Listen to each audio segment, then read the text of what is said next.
Mudah-mudahan perkumpulan kita nanti akan dipertemukan dengan surganya Allah Subhanahu wa Ta'ala dan dikumpulkan di dalam surganya Allah Subhanahu wa Ta'ala. Amin amin ya rabbal alamin. Kedua kalinya salawat dan salam semoga tetap tercurahkan pada junjungan kita Nabi besar Muhammad sallallahu alaihi wasallam, yang kita harapkan syafaat-syafaatnya. Semoga kita semua mendapatkan syafaatnya baginda Nabi besar Muhammad sallallahu alaihi wasallam dalam kehidupan dunia ini, lebih-lebih di kehidupan akhirat nanti. Alhamdulillah, kita sudah memasuki hikmah yang nomor 61 dari kitab Hikam Ibnu Athaillah As-Sakandari. Sebelum kita membaca hikmah yang 61 ini, mari kita kirimkan surah Al-Fatihah kepada muallif kitab Imam Ibnu Athaillah As-Sakandari. Mudah-mudahan ilmu yang kita pelajari di dalam kitabnya bisa membawa manfaat bagi kita semua, bisa mendekatkan diri kita kepada Allah Subhanahu wa Ta'ala, dan mudah-mudahan kita semua juga bisa mengamalkan dalam setiap hari kehidupan kita. Ala hadini wa ala kulli niyatin shalihah. Al-Fatihah. Alhamdulillah.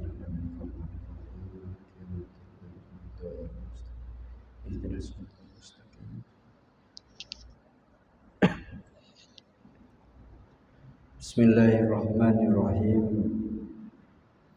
Qala al-musannif rahimakumullahu ta'ala wa nafa'ana bihi wa bi ulumihi wa maddana fi madadihi wa asrarihi fid dharain amin. Qala Imam Ibnu Athaillah dawuh di dalam hikmah yang 61, ma qadaka sayun mislul wahmi. Ini sederhana, kecil, pendek. Ini adalah kelanjutan dari hikmah yang nomor 60. Nomor 60 kemarin kita membahas tentang kehinaan. Kehinaan yang disebabkan oleh rasa tomak. Jadi bibitnya itu namanya tomak, pohonnya dan rantingnya itu adalah kehinaan. Siapapun yang tomak pasti akan ketemu dengan yang namanya kehinaan. Baik hina di dunia, lebih-lebih kehinaan di akhirat nanti. 61 ini kelanjutannya. Tomak itu bibitnya dari mana? Jadi sebelum tomak ada bibit sendiri. Makodakah, tidak ada yang menjerumuskanmu, tidak ada yang menyeretmu, tidak ada yang mempengaruhimu, sayun sesuatu, mislul wahmi, seperti waham, ilusi, bayangan. Jadi manusia hari ini itu kalau wahmi itu lebih banyak kepada bayangan-bayangan yang tidak ada. Kita lebih banyak takut kepada bayangan-bayangan kita sendiri, pikiran-pikiran kita sendiri, padahal yang kita bayangkan itu tidak pernah ada. Ini yang kemudian menyebabkan kita tomak. Apapun yang kemudian kita bayangkan di dalam kehidupan kita yang waham ini, maka kemudian memunculkan satu keinginan itu kemudian melahirkan ketamakan-ketamakan di dalam diri ini. Kalau waham itu dipelihara, tomak muncul, maka kemudian kehinaan itu muncul. Banyak hari ini kalau kita berbicara tentang orang, sebelum kita berusaha lah, kita mau berusaha nih, mau berusaha apa, Tapi sebelum kita berusaha, kita sudah mikir kalah atau kita mikir sudah menang. Mikir kalah dulu sebelum kita mencoba, mikir kalah dulu sebelum kita berperang, itu adalah al-wahmu. Sesuatu yang mungkin ada, mungkin tidak ada. Tapi yang nyata adalah hari itu tidak ada. Ada lagi kemudian saat kita jalan, kemudian di pinggir jalan ada bunyi, di kresek-kresek itu ada bunyi itu. Maka yang muncul adalah pikiran kita apa? Ini ular, apa ini setan? Muncul dalam pikiran kita.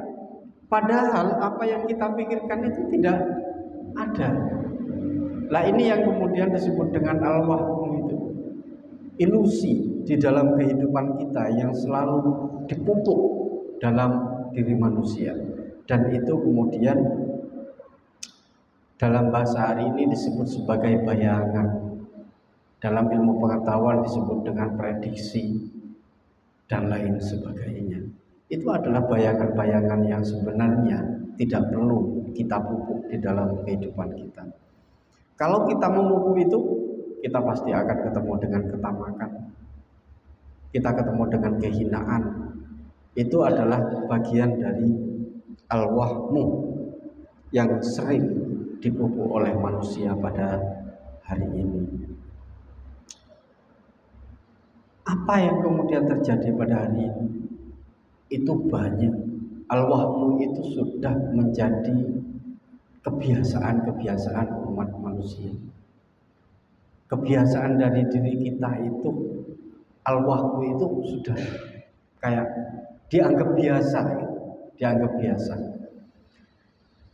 Mau ke Surabaya jalan yang mana? Sebelum berangkat sudah mikir, ini macetnya di daerah mana? Ini nanti ada kecelakaan di mana? Nanti banjirnya di mana? Padahal yang kita pikirkan belum tentu. Dan itu adalah satu bayangan-bayangan yang tidak pernah kita lakukan pada saat itu. Itu yang kemudian disebut dengan al-wahmu. Dan semua manusia begitu. Semua manusia.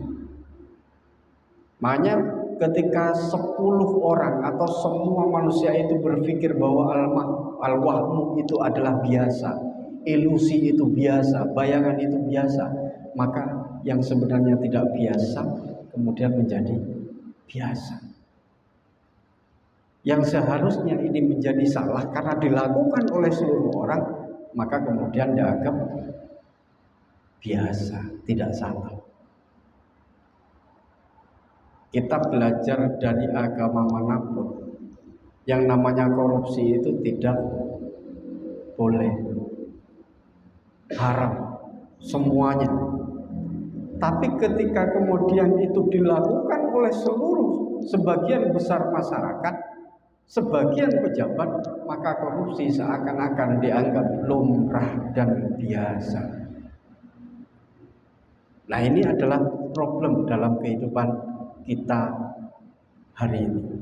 Sesuatu yang sebenarnya tidak boleh, tapi kemudian dianggap sebagai sesuatu yang biasa.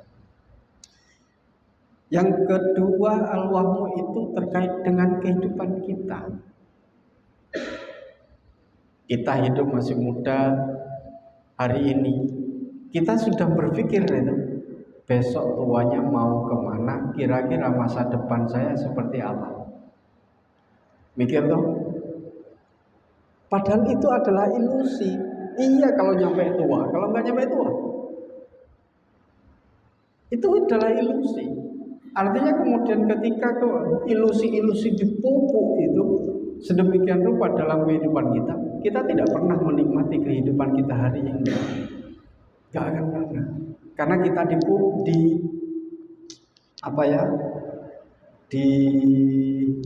diikat oleh bayangan-bayangan kita sendiri tentang masa depan kita itu. Sehingga kemudian perjalanan kita hari ini menjadi satu persiapan untuk menuju masa depan yang belum tentu ada bagi kita. Belum tentu kita sampai pada yang kita bayangkan. Nah ini yang terjadi dan itu hampir semua orang mengalami itu. Padahal kalau kita akan berpikir menggunakan bahasa ini, kalau ilusi itu dipupuk, katakanlah begini, nanti ketika saat saya tua, saya akan diam di rumah nyantai menikmati kehidupan kita berdua bersama istri. Maka apa yang kemudian muncul dari bayangan itu adalah memupuk harta benda sebanyak-banyaknya untuk dimasukkan ke hari tua. Maka muncullah rasa tamak misalnya. Ketika tamak itu muncul, maka kehidupan kita hari ini itu pasti akan bertemu dengan yang namanya kehinaan-kehinaan diri itu. Nah ini tuh yang kemudian menjadi problem dalam kehidupan kita hari ini. Ketiga adalah orang hari ini di era teknologi itu lebih banyak mengharapkan validasi sosial, pingin diregani, pingin dihormati, pingin dianggap hebat, pingin dianggap kaya, pingin dianggap pintar. Semuanya membutuhkan yang namanya pengakuan makhluk. Kalau kemudian itu dipupuk dalam diri kita, maka yang akan muncul adalah kehinaan-kehinaan dalam kehidupan kita. Syukur-syukur hanya kehinaan di depan manusia. Kalau itu kemudian menjadi kehinaan kita di sisi Allah, itu yang kemudian menjadi suatu problem hidup kita ini. Yang ketiga, selanjutnya al-wahum itu bisa dengan keraguan. Setiap kita ingin melakukan sesuatu itu ragu, was-was. Tidak, karena ragu itu yuwaswisu fi sudurin nas. Kita was-was, kita ragu di dalam setiap tindakan kita, maka apapun yang kita lakukan kemudian tidak memiliki dasar keyakinan. Nah itu yang kemudian membuat al-wahmu itu semakin besar dalam diri kita. Bapak-bapak, ibu-ibu yang dirahmati oleh Allah,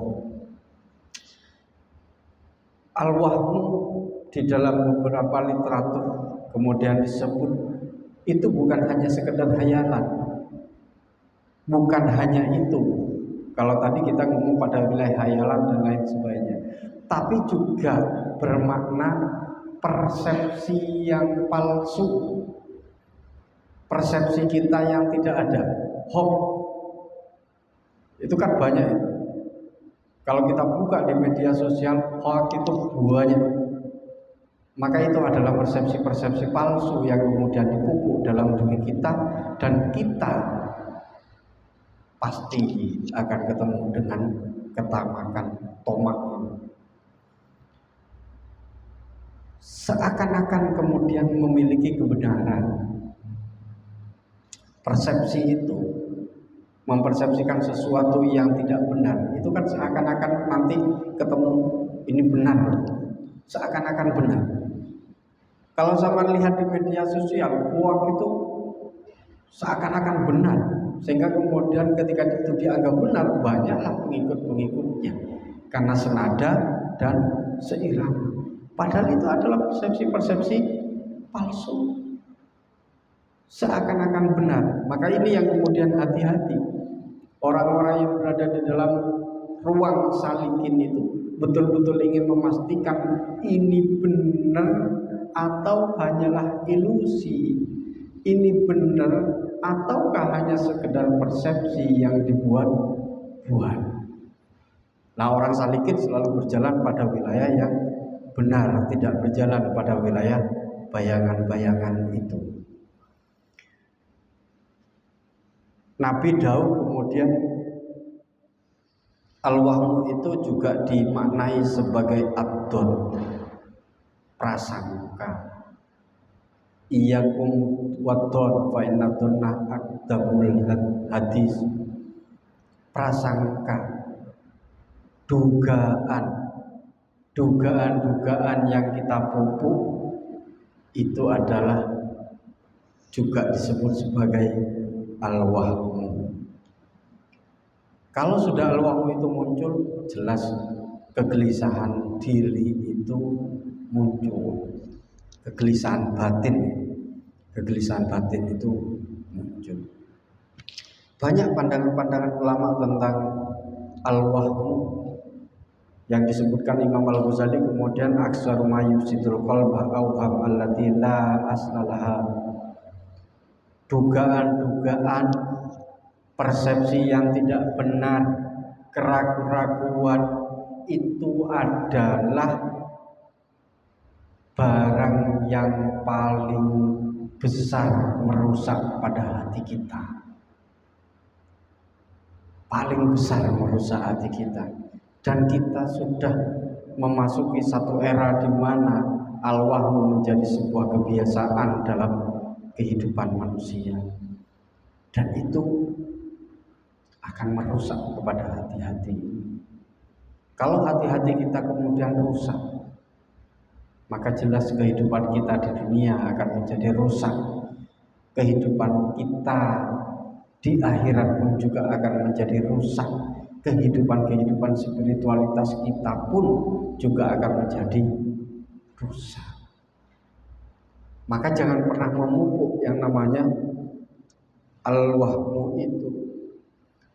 Kalau Ibnu Hasan As-Sadili kemudian dawu la tahkum alal asya biwahmika bal irja fiha ilallah. Jangan kau jadikan pikiran-pikiran kita itu, dugaan-dugaan kita itu sebagai sebuah kebenaran. Karena itu bisa jadi itu adalah sebuah kepalsuan. Tapi apa yang kemudian didaukan oleh Imam Hasan As-Sadili, kembalikan itu semua kepada Allah. Bersandarlah kepada Allah. Jangan bersandar kepada dugaan-dugaan itu. Kalau sampai bersandar pada dugaan-dugaan, prasangka-prasangka di dalam kehidupan sampai, yaitu di dalam kehidupan kita tidak nyaman, mau zikir pun juga tidak nyaman, maka hati kita kemudian menjadi rusak. Itu mantap ya wahmahu dollah an tariqi rabbi. Wah, ini Ahmad Zarruq kemudian tahu, siapa yang mengikuti prasangka, dugaan, ilusi, bayangan, pikiran yang ada di dalam pikiran kita, maka itu akan menjadi kegelapan dalam jalan menuju jalan Tuhannya. Ini banyak. Kalau di dalam sholikin mungkin dalam praktek zikir yang seperti ini itu akan menjadi sebuah hijab. Yang dikhawatirkan adalah ketika kita berada dalam posisi ajal menjemput kita, dan itu menjadi sebuah hijab antara diri kita dengan roh kita. Yang dikhawatirkan itu. Makanya kemudian orang-orang salikin selalu membiasakan diri agar kita terus tersambung dengan Nabi, agar kita terus tersambung dengan Allah di dalam setiap kehidupan kita. Bapak-bapak, ibu yang dirahmati oleh Allah, itu al-wahmu. Kita nggak usah bahas banyak.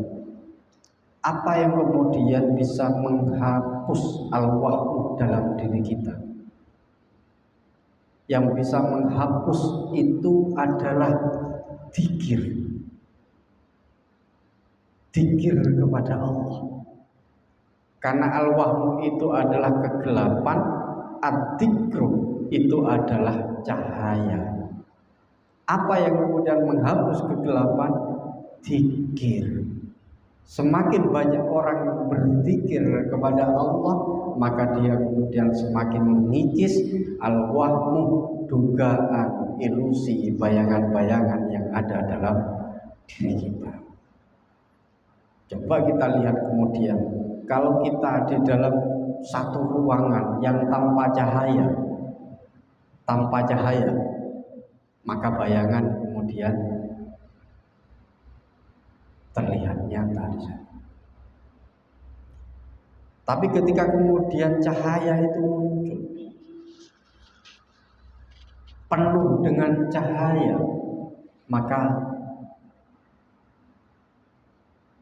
itu yang akan muncul adalah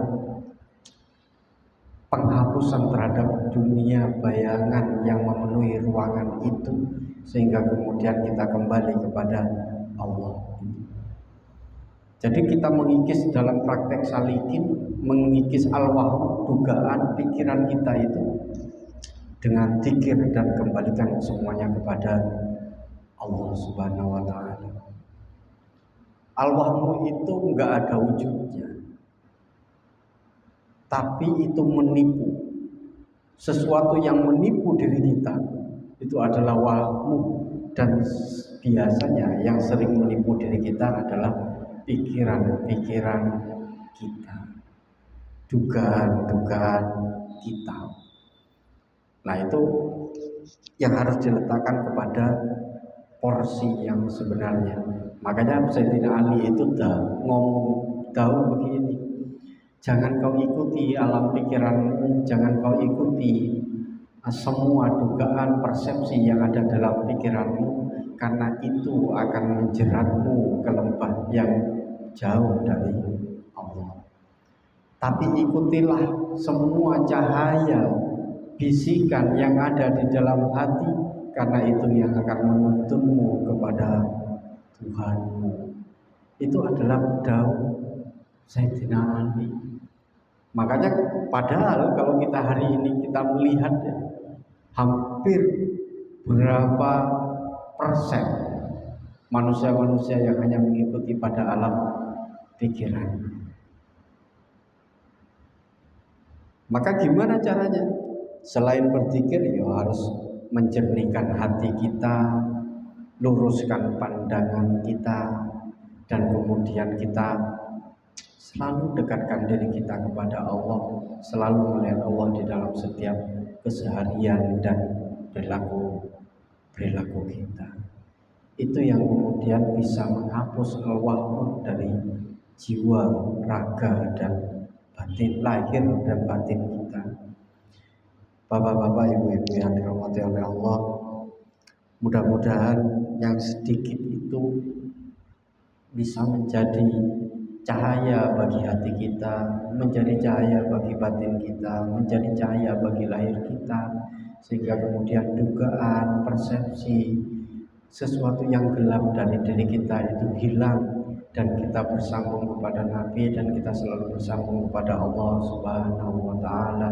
Amin amin ya rabbal alamin. Saya akhiri, wallahu muwaffiq ila aqwamit thoriq. Wassalamualaikum warahmatullahi wabarakatuh.